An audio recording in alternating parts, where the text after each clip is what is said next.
Type 7 civilization. Vishnu, Allah, Jesus, क्या एक type 7 civilisation हमारे लिए किसी भगवान के समान है? क्या हम जिन्हें भगवान कहते हैं वो यही है? मैं ऐसा क्यों कह रहा हूं? वेल, इमेजिन करो आप एक क्रिकेट मैच देख रहे हो जिसमें धोनी एक सिक्सर मारने की कोशिश करता है, पर अनफॉर्चुनेटली क्योंकि सिक्सर के बदले बॉल फील्डर के हाथ में जाने लगती है, सो आप टाइम को किसी वीडियो की तरह पॉज कर देते हो और फिर बॉल उस फील्डर के सामने से हटाकर कहीं पर और प्लेस करके टाइम को अगेन प्ले करते हो।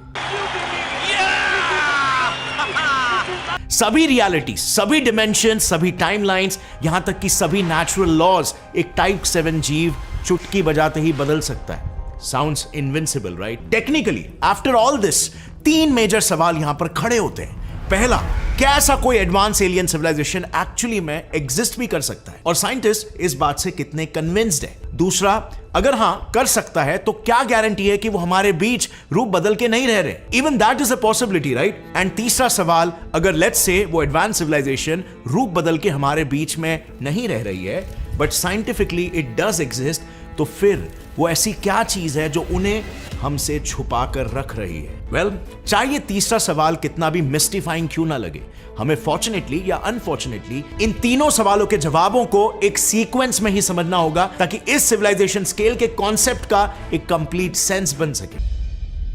1950s की ये बात है जब साइंटिस्टों में एक एलियन सभ्यता को खोजने की चाह अपनी चरम सीमा पर थी और आए दिन अमेरिका में एरिया 51 से जुड़ी यूएफओ साइटिंग्स की खबरें उठ रही थी। Since the late 1940s, Americans have been fascinated by a mysterious region in Nevada known as Area 51. What exactly goes on at Area 51? The Area 51. Area 51. Area 51. Are there any alien remains in Area 51?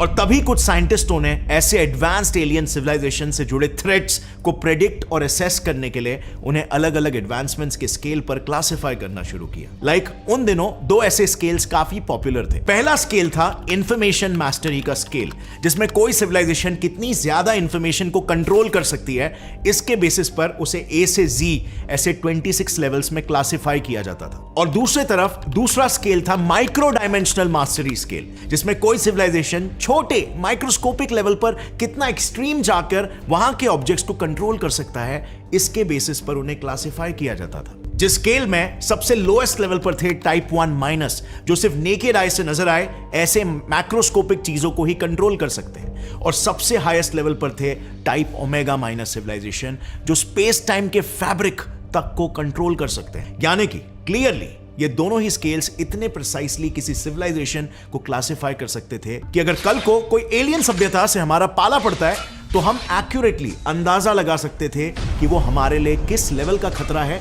अगर है भी तो। लेकिन एक minute जरा यहां पे रुकना। इस चीज का अंदाजा लगाने के लिए हमें पहले अपना खुद का स्कोर भी तो पता होना चाहिए। And well, here is where things started going wrong, क्योंकि इन दोनों स्केल्स पर हम जैसे ही इंसानों को प्लॉट करते हैं, सडनली इंफॉर्मेशन की स्केल पर हम इंसान लेवल पी पर आते हैं, जो कि एक कंसिडरेबली एडवांस लेवल है। But on the other hand micro dimensional scale पर हम आज 70 साल की एडवांसमेंट के बाद भी सिर्फ टाइप 5 माइनस के लेवल पर ही लैंड होते हैं, which is way too far from type omega. So overall कहने का मतलब बस इतना है कि इन दोनों स्केल्स का अल्ट्रा स्पेसिफिक पैरामीटर्स पर एलियंस को क्लासिफाई करना ही इन स्केल्स की सबसे बड़ी प्रॉब्लम बन गई, और यहीं पर दस्तक दी टाइप 7 सिविलाइजेशन के कॉन्सेप्ट ने कि ऐसा भी एक सिविलाइजेशन हो सकता है, इसकी पॉसिबिलिटी है। तो हम जानेंगे कैसे। सो एक्चुअली में उन दिनों साइंटिस्ट इसी बात पर दिमाग खपा रहे थे कि वो कौन सा यूनिवर्सल स्केल हो सकता है जो प्रिसाइज भी है but at the same time logical abnormalities ना क्रिएट करे। और एग्जैक्टली इसी थॉट पर बिल्ड करते हुए साल 1964 में एस्ट्रोफिजिसिस्ट निकोलाई कार्डाशेव ने पिछले 2 स्केल्स में एक कॉमन फैक्टर को आइडेंटिफाई किया, एनर्जी कंजम्पशन। कार्डाशेव ने सोचा कि चाहे इंफॉर्मेशन एक्सेस करना हो या अल्ट्रा माइक्रोस्कोपिक चीजों को कंट्रोल करना हो, आप जितना ज्यादा करोगे, जितना ज्यादा तरक्की करोगे, उतनी ही ज्यादा एनर्जी आपको यूज करनी पड़ेगी। So energy became that unifying scale, और इसी सोच के साथ कार्डाशेव ने एनर्जी कंजम्पशन के बेसिस पर एक कंप्लीटली नए स्केल को इजाद कर दिया, कॉल्ड द कार्डाशेव स्केल। इस नए स्केल में इनिशियली उन्होंने टाइप 1 से लेकर टाइप 3 सिविलाइजेशन ऐसे 3 लेवल्स में सारे सिविलाइजेशंस को क्लासिफाई किया, बट लेटर ये आइडिया बाकी के साइंटिस्टों को इतना यूजफुल लगा कि इवेंचुअली उन्होंने इसमें टाइप 5 से लेकर टाइप 7 ऐसे और 4 लेवल्स को ऐड कर दिया। और फाइनली एक ऐसी स्केल इजाद हुई जो एक हाईली एडवांस जीव के एग्जिस्टेंस को भी लॉजिकली जस्टिफाई कर सकती थी। दरअसल कार्डाशेव ने सिर्फ 3 ही लेवल्स के सिविलाइजेशंस एग्जिस्ट होने का दावा इसीलिए किया क्योंकि उस दौरान हमें मिल्की वे के बाहर के यूनिवर्स के बारे में जानकारी ही नहीं थी। लेकिन जैसे ही फेमस एस्ट्रोफिजिसिस्ट एडविन हबल ने मॉडर्न टेलीस्कोप्स के जरिए नए गैलेक्सीज की खोज की, साइंटिस्ट फिर इस स्केल में और एक्स्ट्रा सिविलाइजेशनल लेवल्स को ऐड करने की होड़ में लग गए, जो गैलेक्सीज से भी बड़े चीजों से एनर्जी निचोड़ने के काबिल थे। ऐसे में उन्होंने 4 और लेवल्स के सिविलाइजेशंस को स्केल में ऐड किया। अब ये 4 सिविलाइजेशंस कौन थे और उनकी ताकतें क्या थी? तो देखो, जैसे हमने जाना था, टाइप 3 सिविलाइजेशन में तब्दील होते ही इंसान गैलेक्सी के सभी स्टार्स पर कब्जा कर लेंगे, पर इस पॉइंट के बाद धीरे धीरे हमारा एनर्जी कंजम्पशन और बढ़ जाएगा और गैलेक्सी के सभी स्टार्स भी इसे पूरा नहीं कर पाएंगे। और इसीलिए अब हम स्टार्स से भी ज्यादा एनर्जेटिक इवेंट्स जैसे supernova, gamma ray burst explosions,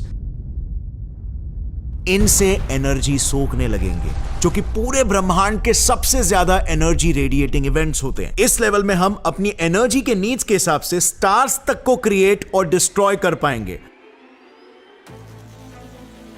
और पूरे यूनिवर्स को अपने कंट्रोल में रख पाएंगे। इस मैसिव एनर्जी पर राज करते हुए और उसे यूटिलाइज करते हुए हम अपनी टेक्नोलॉजी को इस लेवल पर बढ़ा देंगे कि हम टाइप 4 सिविलाइजेशन बन जाएंगे। अब ऐसे में मे भी आपको लगे कि यूनिवर्स में अब और बचा ही क्या है। जितनी भी एनर्जी थी, टाइप 4 सिविलाइजेशन ने सब कुछ सोख दी। We have reached our final goal, right? Well, not really. उन दिनों साइंटिफिक कम्युनिटी में स्ट्रिंग थियरी जैसे कई मॉडर्न थियरीज बनना शुरू हो गए थे, जो मल्टीवर्स और मल्टीपल डिमेंशंस के एग्जिस्टेंस की बात कर रहे थे। सो साइंटिस्टों ने सोचा, व्हाट इफ कुछ ऐसे सिविलाइजेशंस हो जो हमारे खुद के यूनिवर्सल रेल्म के बाहर रहते हो, एंड प्रोबेबली इसीलिए हम उन्हें देख नहीं पा रहे, पर उनकी हम पर नजर है। और इसी थॉट के साथ टाइप 5 लेवल सिविलाइजेशन का जन्म हुआ। इस लेवल पर हम लिटरली पूरे के पूरे गैलेक्सीज को निचोड़ने लगेंगे और फाइनली ऐसी टेक्नोलॉजी बना लेंगे जो हमें पैरेलल यूनिवर्सेस में ट्रैवल करा सके, यू नो, लाइक डीसी के फ्लैश की तरह, जो इंटर डायमेंशनल पोर्टल्स के जरिए पैरेलल यूनिवर्सेस में हॉप कर पाता है। This itself is mind blowing, right? Just imagine एक ऐसी एडवांस सभ्यता जो अपने खुद के यूनिवर्स की सारी एनर्जी निचोड़ चुकी है और वो पोर्टल्स के जरिए दूसरे यूनिवर्सेस में ट्रैवल कर रहे हैं एट देयर कन्वीनियंस, और उन हिडन डिमेंशंस में से वो सारी एनर्जी को एक्सट्रैक्ट कर रहे हैं। ऐसा कर पाने के ताकत से ही एक सिविलाइजेशन ऑफिशियली लेबल हो जाएगी टाइप 6 सिविलाइजेशन। यानी कि इस लेवल पर आने के बाद that civilisation would have entire control of all the cosmos throughout. Just सिर्फ एक चीज का कंट्रोल उनके पास अब तक नहीं आया होगा, एंड दैट इज फिजिक्स के लॉज के विपरीत जाकर मैटर को क्रिएट और डिस्ट्रॉय करने की ताकत। तो टाइप 6 सिविलाइजेशन इंस्टेड एक टाइप 7 सिविलाइजेशन कहलाने लगेगी, क्योंकि साइंटिस्टों के अनुसार टाइप 7 सिविलाइजेशन एक सिविलाइजेशनल पावर नहीं बल्कि एक इंडिविजुअल पावर होगा। वो एक इंडिविजुअल माइंड वाला बीइंग होगा जिसके अंदर पूरे ओमनीवर्स के सारे थॉट्स, सारा इंफॉर्मेशन और सारे टाइमलाइंस ट्रांसेंड हो चुके होंगे। यानी कि पूरे ओमनीवर्स में जो भी कॉन्शियसनेस होगा वो सब कुछ एक सुपर बीइंग के माइंड में ट्रांसेंड हो जाएगा।